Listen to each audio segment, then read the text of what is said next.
এভাগেই হ'ল হাৰনগৰীৰ বৰনামঘৰ, নামৰূপ হাৰনগৰীৰ বৰনামঘৰ। এই বৰনামঘৰ ভাগিৰ লগত সংগতি ৰখা শংকৰী কলা কৃষ্টি কেন্দ্ৰৰ সৌজন্যত তেওঁলোকৰ শংকৰী কলা কৃষ্টি বিকাশ কেন্দ্ৰৰ বৰ্ষপতি ৰূপালী জয়ন্তী আৰম্ভ হৈছে। হাৰনগৰী বৰনামঘৰ অন্তৰ্গত শংকৰী কলা কৃষ্টি বিকাশ কেন্দ্ৰৰ ৰূপালী বৰ্ষৰ শুভাৰম্ভৰ নাম এষাৰ।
এইভাগি আমাৰ হাৰনগৰী বৰনামঘৰ, নামৰূপ হাৰনগৰী বৰনামঘৰ। এই নামঘৰ ভাগিৰ লগত সংগতি ৰাখি ইয়াৰে ভাতৃ অনুষ্ঠান শংকৰী কলা কৃষ্টি বিকাশ কেন্দ্ৰৰ ইতিমধ্যে ৰূপালী জয়ন্তী আৰম্ভ হৈছে।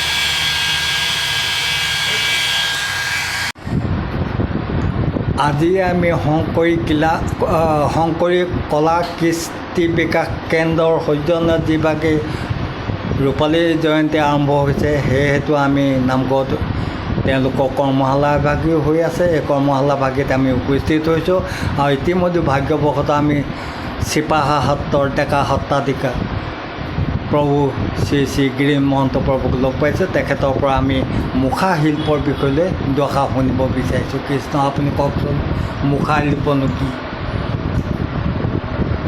এই মুখা শিল্প বিশেষকৈ গোটেই ভাৰতবৰ্ষতে মুখা শিল্পৰ কথাখিনি আছে। তথাপি আমাৰ অসমত পূব প্ৰান্তত অৱস্থিত বহুতো সত্ৰই অতীজৰ পৰা মুখা শিল্প ৰূপটো লৈ আহিছে আৰু এই মুখা শিল্প ক্ৰমান্বয়ে যথেষ্ট ধৰণৰ শিল্প প্ৰধান হৈ বহুতো সাধনাৰ জৰিয়তে অকণমান উন্নত পৰ্যায়লৈ ৰূপান্তৰ হৈছে। বিশেষকৈ মাজুলী চামগুৰি সত্ৰত এই মুখা শিল্পৰ প্ৰধানতম তাত তেওঁলোকৰ নিদৰ্শন এতিয়াও পোৱা যায় আৰু ঠায়ে ঠায়ে খাটপাৰ সত্ৰ আৰু বিভিন্ন সত্ৰসমূহতো মুখা শিল্পৰ অতীজৰ পৰা সাধনা আছে। গুৰুজনৰ দিৱসৰ পৰা, শংকৰ গুৰুৰ দিৱসৰ পৰা এই মুখা শিল্পৰ অতি প্ৰাধান্য ৰূপত ৰূপ দৰ্শন অসমৰ ৰাইজে দেখি আহিছে আৰু বিশেষতঃ এই মুখা শিল্পৰ জৰিয়তে অতীতৰ পুৰণাৰ যিখিনি ঐতিহ্য প্ৰধান নাটক, ভাওনা, যিখিনি পৰ্যায়ক্ৰমে প্ৰদৰ্শন কৰা যায়, তাত মুখাৰ বিশেষ ধৰণৰ প্ৰচলন দেখা যায়। এতিয়া আগতে ভাৰতবৰ্ষতো আছিলে আৰু অন্য ধৰণৰ দেশ দীপান্তৰতো এনেধৰণৰ মুখা শিল্পৰ কিছুমান নিখুঁত প্ৰদৰ্শন দেখিবলৈ পোৱা যায় আৰু এইটো হৈছে পুৰণা সংস্কৃতি। এই সংস্কৃতিৰ আধাৰত মুখাই এটা ঐতিহ্য প্ৰদান, অসমৰ লোক স্মৃতি অতি ৰোমন্থনভাৱে সুন্দৰ পৰ্যায়ত জনসাধাৰণৰ আগত দাঙি ধৰিছে। মুখা শিল্প পুৰণিকলীয়া এটা ঐতিহ্য প্ৰধান, ঐতিহ্যমণ্ডিত গৌৰৱৰ স্থল হিচাপে মুখা শিল্পক আমি আবাহন কৰি আহিছোঁ আৰু মুখা শিল্পই ইয়াত গতি লৈছে। বিশেষকৈ ৰামায়ণৰ, মহাভাৰতৰ যিমানখিনি আখ্যান ব্যাখ্যান আছে, সকলোবিলাক মুখা শিল্পৰ জৰিয়তে আগৰ ভাওনা প্ৰদৰ্শন কৰা যায় আৰু বিশেষতঃ ঐতিহ্যমণ্ডিত হিচাপে পৌৰাণিক ধৰণৰ পুতলা ভাওনা মুখা শিল্পৰ জৰিয়তে এটা উন্নত পৰ্যায়ৰ প্ৰদৰ্শনমূলক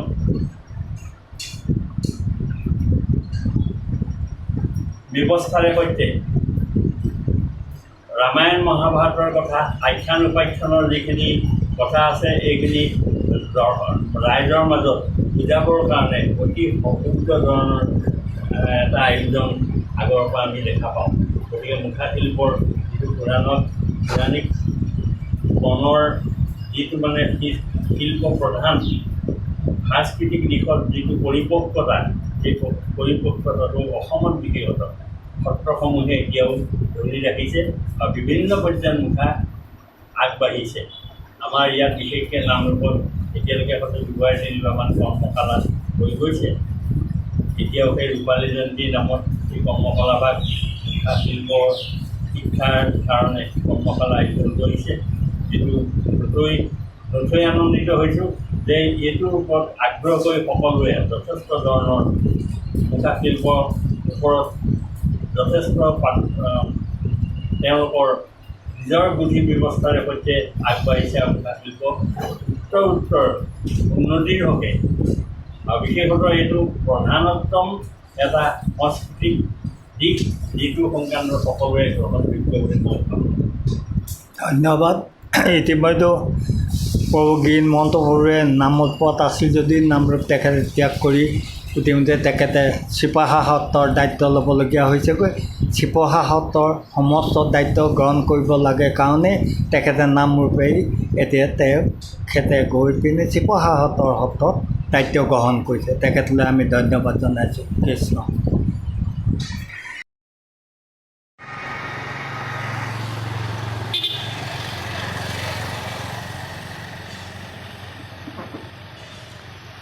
শংকৰী কলা কৃষ্টি বিকাশ কেন্দ্ৰৰ বৰ্ষপূৰ্তিৰ লগত সংগতি ৰাখি এভাগী মুখা শিল্প কৰ্মশালা আৰম্ভ হৈছে।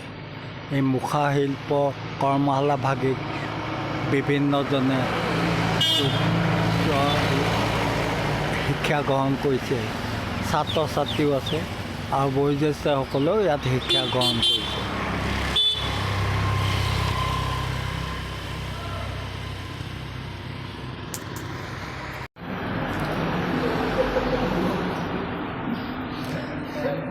নামৰূপ হাৰনগৰী বৰনামঘৰৰ ভাতৃ অনুষ্ঠান শংকৰী কলা কৃষ্টি বিকাশ কেন্দ্ৰৰ বৰ্তমান ৰূপালী জয়ন্তী আৰম্ভ হৈছে।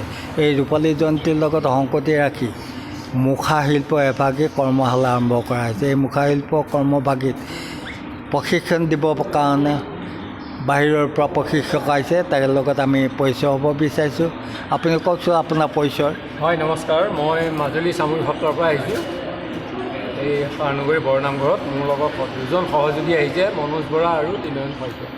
আমি এই তিনিজন আহি আমি এই হাৰনগৰী বৰনামঘৰত আমি শিক্ষাৰ্থীসকলক এই মুখাৰ কৰ্মশালা কেইদিনীয়া কৰ্মশালা হৈছে? এইটো আপোনাৰ চাৰিদিনীয়া অঁ, কৰ্মশালা আমি দি আছোঁ। কৰ্মশালা ভাগে দি আপোনালোকেতো মুখাহে বনায় নহয় জানো? হয় হয়। গতিকে মুখাবিলাক বনাওঁতে প্ৰথমতে কেনেকৈ আৰম্ভ কৰে? প্ৰথমতে মই কৈছোঁ শুনক, প্ৰথমতে আমাৰ এইটো জাতি বাঁহ বুলি কয়। অঁ, এইটো জাতি বাঁহৰ এইটো কাঠি কৰা হয়।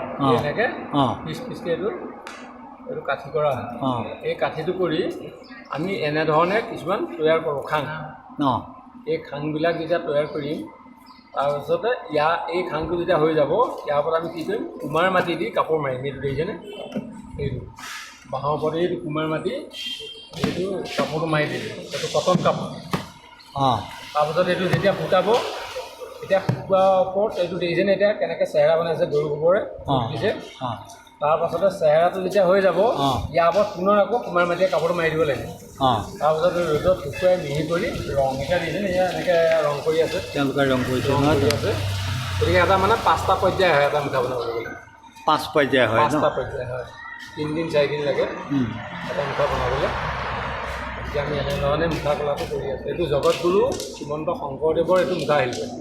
গুৰুজনাই তাহানি 500 বছৰৰ আগতে নগাঁও জিলা বৰদোৱা থানত প্ৰথম চিহ্নযাত্ৰা ভাওনাখিনি মুখা কলাটো কৰিছিল। আজি সেই পৰম্পৰাটো একাদেশীমে চলি আহোঁতে 2003 চনত এই মুখা শিল্পটোৱে ৰাষ্ট্ৰীয় পৰ্যায়ত স্বীকৃতি পালে সংগীত নাটক একাডেমি যোগে। আৰু সেই সভাগতে আমাৰ প্ৰথম স্বামীসকলে আহিছিলে। আমাৰ প্ৰথম পিতৃয়ে লাভ কৰিছিল। মোৰ পিতৃৰ নাম উপকান্তদেৱ গোস্বামী আছিলে। তেখেত সত্ৰৰ সত্ৰাধিকাৰ আছিলে। 13 চনত পালে প্ৰণৱ বৰা শিল্পী বঁটা। আৰু এই মুখা শিল্পটোৰ মূল গুৰি ধৰোঁতা আছিলে আমাৰ ডক্টৰ ভূপেন হাজৰিকাদেৱ। ডক্টৰ ভূপেন হাজৰিকাদেৱ যেতিয়া সংগীত নাটক একাডেমীৰ অধ্যক্ষ আছিলে, সেই সূত্ৰে ভূপেন দাই মুখা শিল্পটোক তেওঁ ৰাষ্ট্ৰীয় পৰ্যায়ত স্বীকৃতি দি থৈ গৈছে 2003 চনত। আৰু 2002 চনত সত্ৰীয়া নৃত্য, এই দুটা ভূপেন দাই ৰাষ্ট্ৰীয় পৰ্যায়ত স্বীকৃতি দি থৈছে। তেতিয়াৰ পৰাই এইটো প্ৰসাৰতা লাভ কৰিছে আৰু বিশ্বৰূপ আহিবলৈ গৈছে আমাৰ মাজুলী মুখা শিল্প চলে। আৰু আমাৰ এইবিলাক মুখা দেখিছে আমি এতিয়া বনোৱা প্ৰচেছটো মই ক'লোৱেই। এইবিলাক আমি মুখা 3টা ভাগত বনাওঁ। এটা আছে আপোনাৰ বৰ মুখা বুলি কয়, তো বহুত ডাঙৰ, 12 ফুট 13 ফুট ওখ। আৰু বৰ মুখাবোৰ এটা আছে লটুকৰি মুখা, মানুহটো পিন্ধিলেও পাৰে, এইটো ফল্ডিং হাত লৰচৰ কৰি যায়। আৰু এইবিলাক হ'ল মুখ মুখা, এতিয়া যে বনাইছোঁ মুখ মুখা বুলি কয়। এই 3টা ভাগত আমি মুখা বনাওঁ। এইবিলাক মুখা বিশেষকৈ ভাওনাত ব্যৱহাৰ হয়। সীতাহন বালিবৰ ৰাৱণ, দশ অৱতাৰ, শ্ৰীকৃষ্ণ কলংক মোচন আৰু গুৰুজনাৰ যিবিলাক নাটক, ৰাম বিজয় ভাওনা, পাৰিজাত হৰণ, ৰুক্মিণী হৰণ, এইবিলাক নাটকত যিবিলাক মুখা ব্যৱহাৰ কৰিবলগীয়া হয়, সেইবিলাক ব্যৱহাৰ হয়। আৰু আমাৰ মাজুলীত জানে এটা ৰাস উৎসৱ হয় প্ৰতি বছৰে, নৱেম্বৰৰ পৰা আৰম্ভ হয়, নৱেম্বৰ। আৰু তেতিয়া এই মুখা কলাটো আমাৰ বিশেষ তাত বনোৱা হয়। ধন্যবাদ। ধন্যবাদ। পূৰা ক'লেহেঁতেন নহয় নি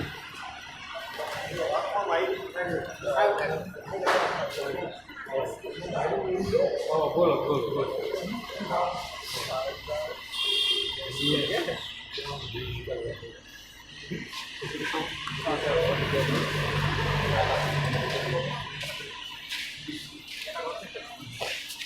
বিভাগত লাগি আছোঁ আৰু এইটো বয়সত এই কণ কণ ল'ৰা ছোৱালীসকলৰ লগত ময়ো সমভাগী হৈ পেলাই এই মুখা শিল্পভাগ আমি শিকিবলৈ চেষ্টা কৰিছোঁ আৰু আমি যথেষ্ট গৌৰৱান্বিত হৈছোঁ যিহেতুকে নামৰূপ ফেন জেগাত এই কণ কণ ল'ৰা ছোৱালীসকল ওলাই আহিছে তাৰ বাবে আমি সকলোকে উৎসাহিত কৰিব বিচাৰিছোঁ আমাৰ যোগেদি আৰু যিহেতু পঢ়ুসকল আহিছেই মাজুলীৰ পৰা 3জনকৈ আহিছে তেওঁলোকে আমাক খুব কম সময়তে অতি সুন্দৰভাৱে নিখুঁতভাৱে তেওঁলোকে আমাক আজি মুখা শিল্পভাগ আংশিকভাৱে হ'লেও আমাক প্ৰশিক্ষণ দিবলৈ উপকৃত হৈছে ধন্যবাদ আমি লগ পাইছোঁ এজন আমাৰ যুৱ বায়ন কোৱাচোন তুমি কিয় এই মুখা শিল্পবিলাক আমাৰ দৰকাৰ কোন কোন নাটকত দৰকাৰ মুখা শিল্প আপোনাৰ ভাওনাৰ বহু নাটকতে প্ৰয়োজন হয় প্ৰায়ভাগ নাটকতে আপোনাৰ নাটক চাই আছে বিশেষকৈ মুখাৰ আপোনাৰ মুখা ভাওনাই নিৰ্দিষ্টকৈ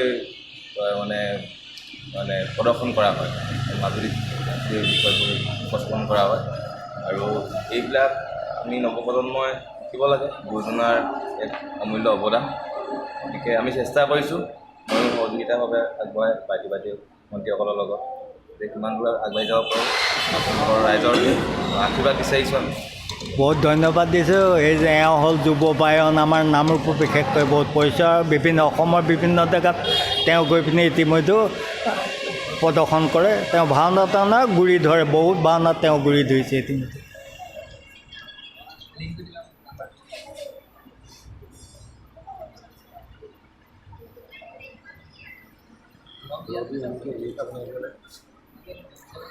অহা হৈছে আৰু দুজন আমি এইজন মনোজ বৰা আৰু ইয়াত 3জন মনোজ বৰা ন তুমি আহিছা অঁ তুমি কিমান দিনৰ পৰাই প্ৰশিক্ষণ লৈ আছা মোৰ ইয়াত মানে চামগুৰি সত্ৰত মোৰ প্ৰায় 6 বছৰমানেই হ'ল 6 বছৰমান হ'ল সত্ৰতে থাকা নেকি নাই ঘৰৰ পৰাই অহা যোৱা কৰোঁ অহা যোৱা কৰা সত্ৰৰ লগত সম্পূৰ্ণ সম্পৰ্ক আছে আছে তুমি এই বিদ্যুতৰ লগত সম্পূৰ্ণ জড়িত আছা আৰু তুমি আহিছা নেকি চামগুৰি সত্ৰৰ তুমি কেতিয়াৰ পৰা কিমান বছৰৰ পৰা আছা সম্পৰ্ক 4-5 বছৰ হৈছে হা 4-5 বছৰ 4-5 বছৰ সম্পৰ্ক হৈছে ন তুমি সম্পূৰ্ণ এই বিদ্যাপীঠ শিকিলা শিকি আছোঁ ঠিক আছে চবে চাই দিয়া এইফালে অলপ কোনে কোনে প্ৰশিক্ষণ লৈছা ধৰা পৰি যাবা তাৰপিছত আমি বিচাৰিম ন তোমালোকক